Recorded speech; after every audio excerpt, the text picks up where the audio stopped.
Own a Chevy truck and you got fuel pump problems? Check this wire first. This isn't clickbait. Let's get in here and take a look at it. 99 to 2007 Chevy trucks. This is a cat eye Chevrolet. This is an 06 4.8 Vortec V8, but this will work on 4.8, 5.3, 6.0. So we've already gone through the engine grounds on the top side of the truck up here.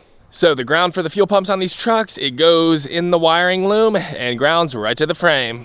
So now we're on the driver's side wheel well. Let's go under here. All right, so we got two grounds right here on the frame. This top one right here goes to the fuel pump. So you're gonna take it off and you're gonna get it cleaned up. Now, if it's all rusty and corroded under there, the fuel pump won't work properly, so you have to get it clean, but it goes in the harness to the connector that plugs in to the top of the fuel pump. So here's the ground strap right here. This is on the Silverado.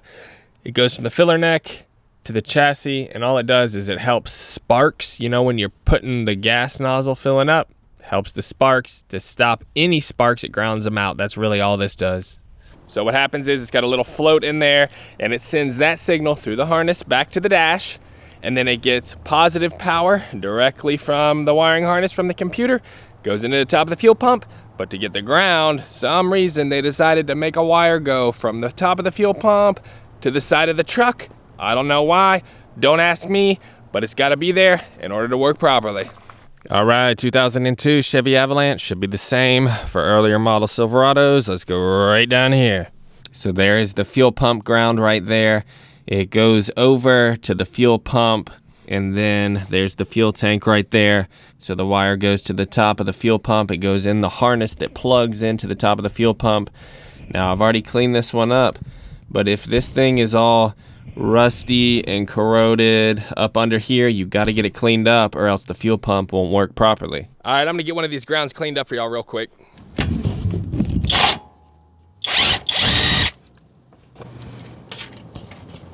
So you can see under there, it's got a bunch of paint and stuff on there. We got to get that cleaned up. See that? We got to get it cleaned up and get all that stuff off of there.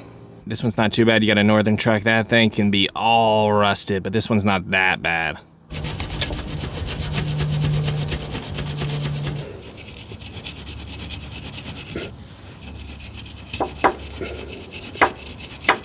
There we go. We got a little bit of dielectric grease on there, nice and clean. Frame's nice and clean, got a little bit of grease on there, bolt it back up. Get it tightened back down just like that. There we go. That ground's not gonna cause us any problems. We're gonna do that to all of the rest of them that we think are a problem. Let's take a look at a Chevy fuel pump wiring harness real quick. All right, we got a fuel pump right here. Let's take a look at the wiring up top. So here is the harness right here. The thicker wires are for power to the pump. So we have a gray wire here, that's the positive. Then we have the orange and purple right here. That's to the sending unit. That's to the float right here. And then here we go. Here is the ground. Now this doesn't have a white stripe on it. It's just a solid black. But I know 100% that this is the ground wire on top of the fuel pump in the harness. So purple and orange go down here to these wires to the sending unit. And then we have gray and black right here, which come up to the harness. Gray and black right here, that's how the pump gets the power, and that's how the sending unit sends the signal back to the computer to see how much gas is in the tank. So if this ground wire is bad right here, the fuel pump will not work properly and it won't come on, you know, if you got a bad connection on the frame. And take note if you're swapping out the fuel pump, some of these harnesses, some of these aftermarket fuel pumps are different. They'll switch the wires. I have noticed that, so you got to take note and make sure the black always comes back down to the black on the pump. Check you on the next video. Drop me a huge thumbs up down below if this helped you out. Don't forget to subscribe because I'll help you out in the future. Later.